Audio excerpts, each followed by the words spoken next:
Hello everyone. Today we'll be discussing congenital toxoplasmosis.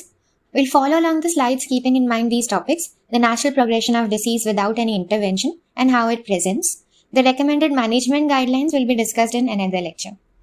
Now, toxoplasmosis itself is typically a benign and self-limiting infection given the host is immunocompetent. Cat, as we know, is the definite host and it infects all the other animals. It is transmitted to humans upon eating raw, undercooked meals, meat, pork, lamb, or any wild game meat harboring tissue cysts, which are known as bradyzoids, or by ingestion of fruits and vegetables which are contaminated with cat feces containing oocysts. Very, very rarely an organ transplantation or a blood or blood product transfusion, it can also transmit the disease, but it's most usually a self-limiting asymptomatic infection in humans, provided that they remain immunocompetent. When transmitted vertically, however, from an acute maternal infection to the fetus can develop congenital infection. And if it happens, it manifests sooner or later in up to 90% of the cases. This congenital infection is transmitted from the mother to fetus following an intermediary placental infection, and it can take up to 16 weeks for the subsequent fetal infection to develop after the placenta is affected. This period is known as prenatal incubation period. The placenta, it acts as a barrier, trying to contain the infection, and therefore if a mother develops seropositivity early on in pregnancy, she has a lower chance of transmitting the parasite to her fetus. Around 15% risk is present. However, as the pregnancy advances, this protective mechanism weakens, increasing the risk of transmission. It almost doubles and becomes 30% in the second trimester, and it reaches as high as 60% if the acute infection happens in the third trimester. Now, despite this increasing risk of transmission, the severity of this infection is highest when the infection occurs in the first trimester, because organogenesis, it takes place between 3 to 8 weeks of gestation, and therefore, if at all the fetus gets affected in this particular period, it leads to a severe congenital manifestation, and most of the third trimester infections, they are usually asymptomatic to begin with. However, all the neonates or infants or fetuses who are infected, in most of the cases, in 90% of the cases, they will develop a manifestation sooner or later. In symptomatic patients, the involvement is most commonly neurological, ranging from chorioretinitis, convulsions, intracranial calcifications, hydrocephalus, and if it is a severe affliction, it can even lead to microcephaly. There may also be hypothermia due to dysregulation of temperature control centers. The systemic manifestations, they are more non-specific, and they can include fever, organomegalies, lymphadenopathy, anemia, a petechial rash, and other signs of generalized illness. CNS involvement, however, it stays the hallmark of congenital toxoplasmosis. We have a classic triad of chorioretinitis, intracranial calcifications, and hydrocephalus. It is highly characteristic of congenital Toxoplasma gondii infection. The presence of any one or a combination of these findings, it should prompt a strong suspicion for the infection. In this indirect ophthalmoscopic image, you can see the optic disc where the vessels converge. About 2 disc diameters away from this optic disc lies the macula. In this image, the macula appears scarred and whitish. This is typical focal retinitis, most often involving macula, with overlying vitreous inflammation, giving the characteristic headlight in the fog appearance. Clinically, since visual development, it is still ongoing in infants, the affected children, they may present with amblyopia, sensory strabismus, impaired visual acuity, or even glaucoma because of the raised intraocular pressures later in life. The intracranial calcifications are another key feature. Typically, they are generalized in distribution, in contrast to the periventricular pattern which is seen in congenital CMV infection. Over time, this calcification may fibrose and lead to obstructive hydrocephalus as it impairs the CSF flow through the ventricular systems. In these cranial CT cuts, note the diffuse pattern of calcification. This persists in cases where no treatment is given. With adequate treatment, however, the calcifications, they often improve, but hydrocephalus may still develop and can sometimes be the only presenting feature. This is a normal echogenicity pattern of intracranial ultrasound.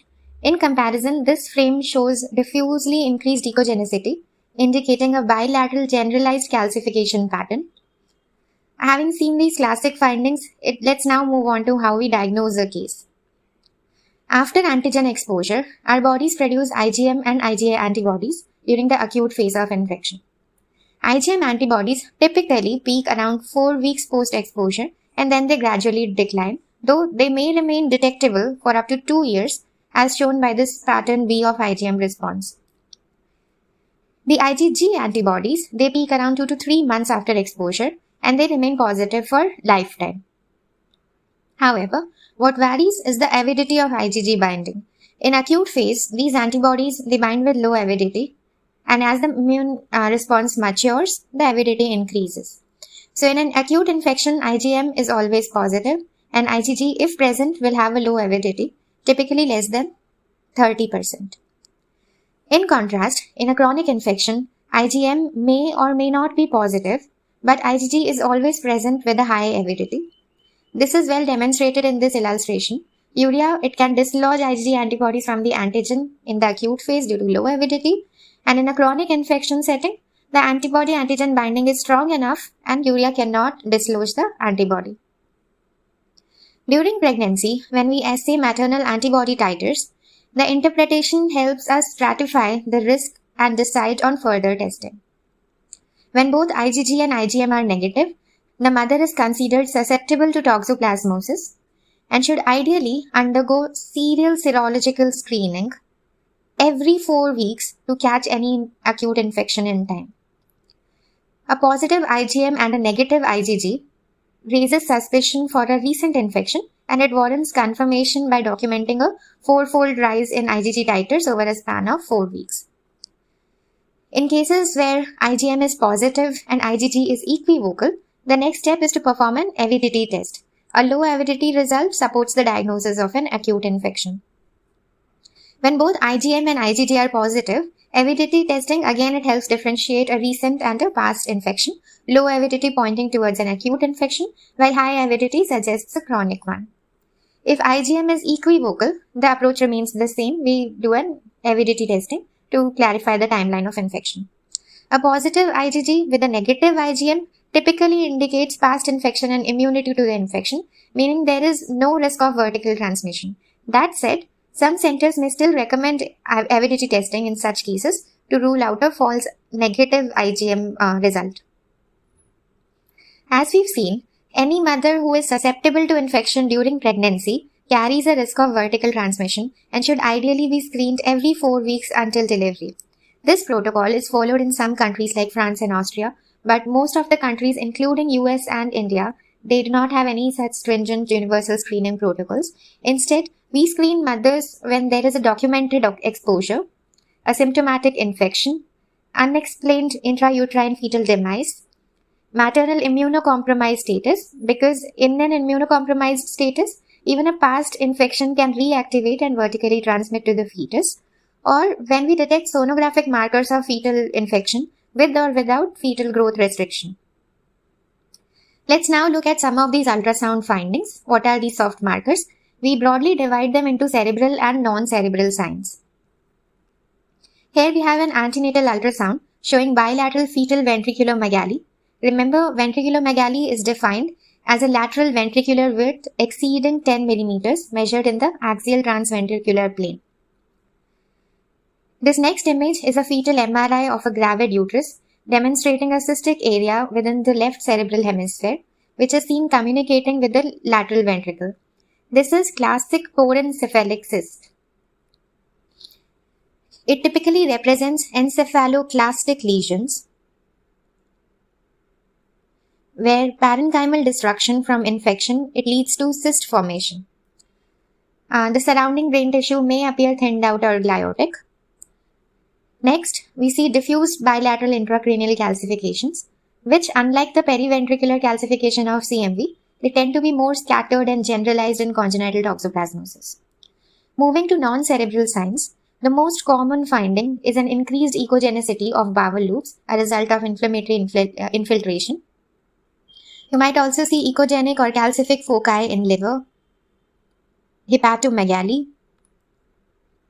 or other signs like fetal growth restriction, hydrops fetalis, placentomegaly, or other non-specific indicators of congenital infection. That's all about when to suspect this infection. In the next lecture, we'll learn about the management protocol. Let me know if you have any doubts or lecture topic requests. If you found this video useful, don't forget to share it with your friends and juniors.